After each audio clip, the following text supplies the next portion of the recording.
Hi there.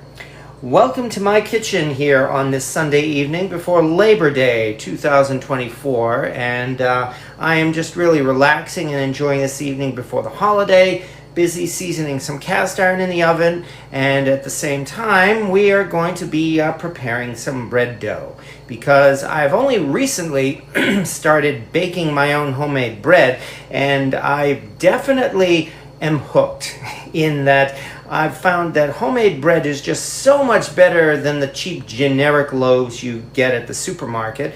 It's the cost is really not that much more expensive, and certainly the quality is much better. It does take a lot longer though, especially if you take your time and do a slow rise on the dough, which is exactly what we're going to be doing here. I should say I have learned a few important things about baking in my experience with making things like cakes and pizza dough. And what I have learned is that it is a really good idea to at least measure your flour, if not all of the ingredients. So we will start by measuring out 425 grams of bread flour.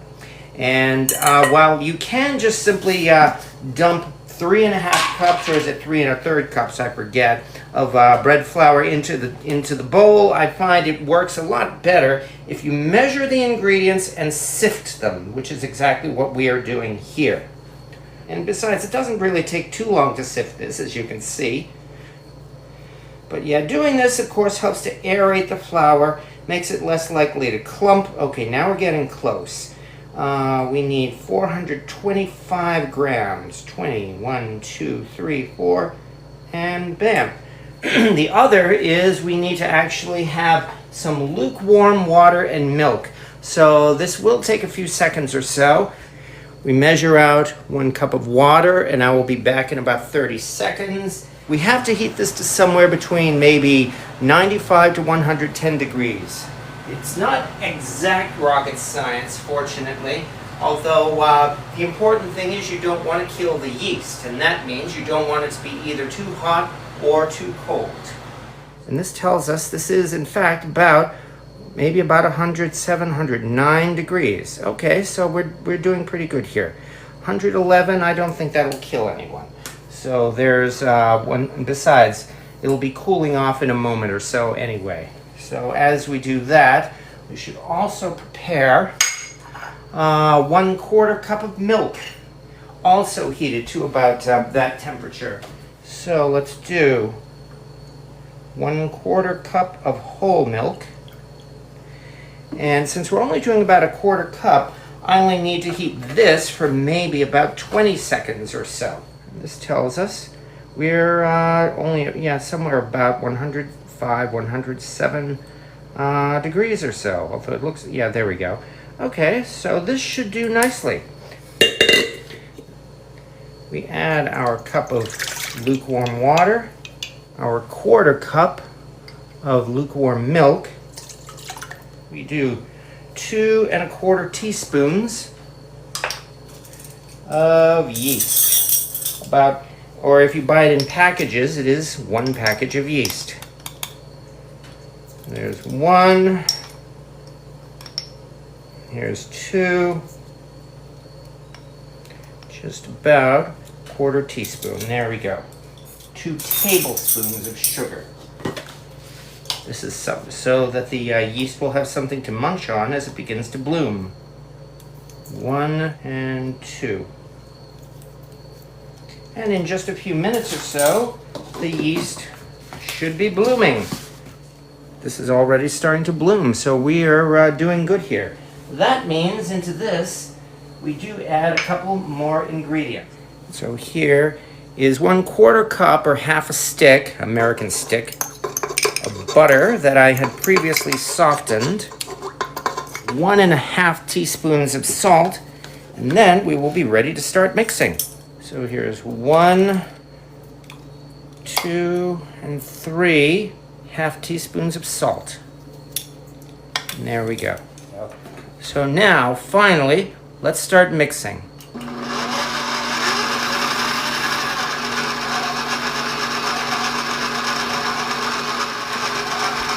And now it's just a matter of adding the sifted bread flour a little bit at a time.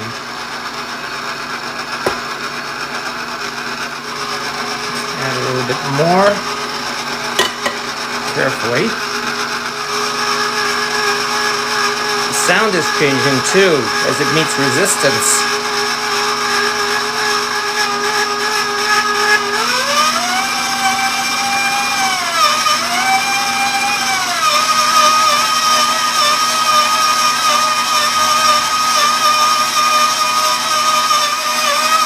From here, we simply let it mix for about 7 or 8 minutes. The mixer is only set to about half speed. This is doing nicely. It looks like I don't think I even have to scrape down the sides. It probably helps that my kitchen is warm tonight because I'm seasoning cast iron in the oven at the same time. While this is mixing, let's take the same bowl, because why not, and lightly coat it with olive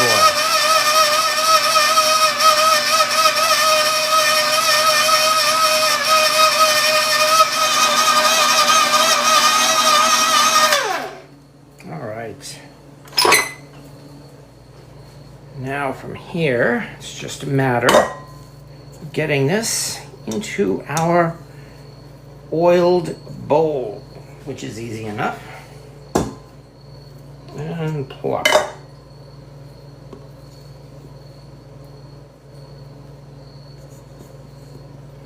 There we go. Now let's slightly shape the dough, coated with oil. And that is pretty much all we need to do at this point, because from here, all we do is cover it with a lid, which is a trick I learned from Brian Lagerstrom.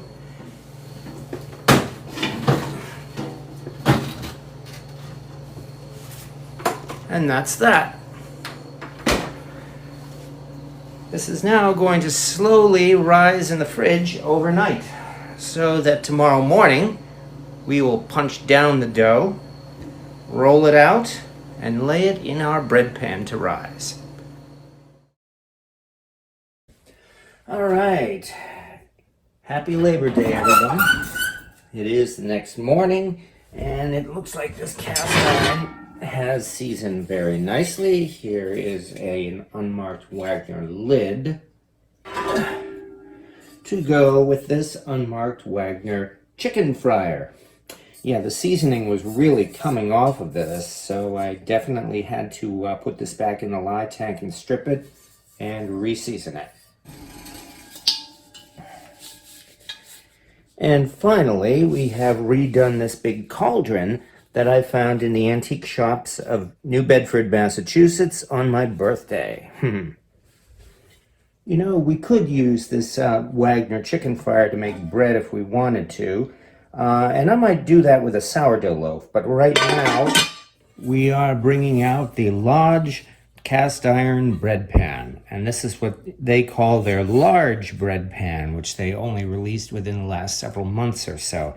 It's a little bit longer and wider than a typical 8-inch loaf pan. And let's grease it up with some Crisco.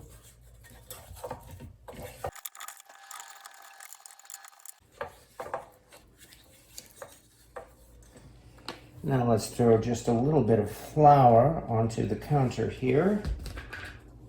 Spread it out completely non-professionally. And here comes our dough, which has been rising in the refrigerator all night. Nice! And plop. I get to punch down the dough.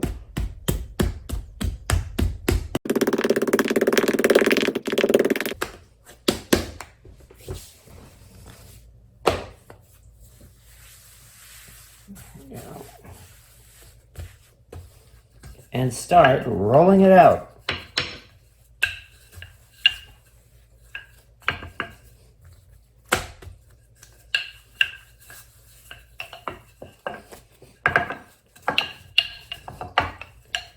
which, as you can see, is no difficulty at all.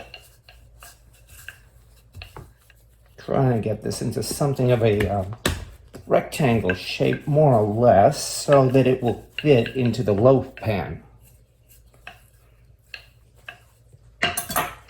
Alright, may not be much of a rectangular shape, but it is about the length or width of the loaf pan, so this should be good, which means all we do now is start rolling it up.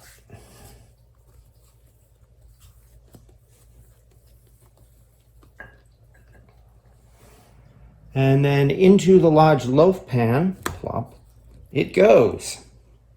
And now from here, we just simply loosely cover this. Nice and loose, because it's going to actually push this up as it rises. And now from here, we just need to proof it and let it rise a second time. And that's why I got that cast iron out of the oven, because this loaf pan goes into the oven and we turn on the oven light. We do not turn on the heat, but we do turn on the oven light. That will provide just enough heat to bring the temperature of the oven to roughly a little more than 80 degrees Fahrenheit or so. And because that dough has been in the fridge all night, I figure this will probably take maybe about 2.5 hours or so for our loaf to rise. And now, 2.5 hours later, the bread comes out of the oven. First thing we do is turn on the oven and heat it up to 350 degrees. And now for the results. Carefully. Oh yes, this loaf has definitely risen, which means all we have to do now is coat it with an egg wash and then bake it in the oven.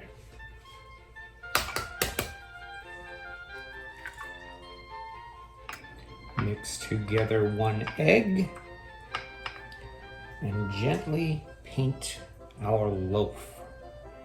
It doesn't even have to be a thick coat.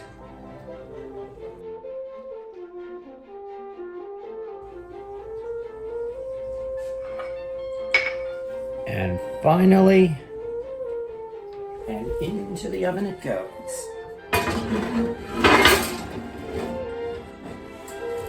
To bake for 30 minutes.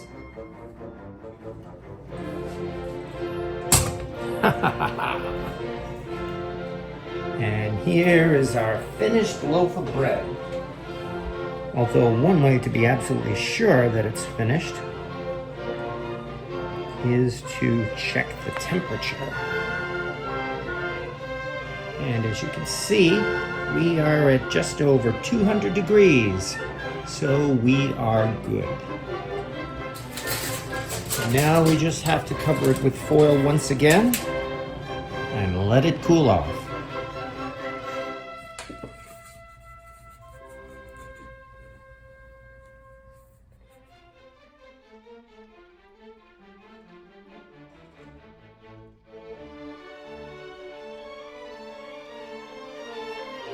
The scent and the taste of this bread far surpass those cheap loaves of bread at the supermarket.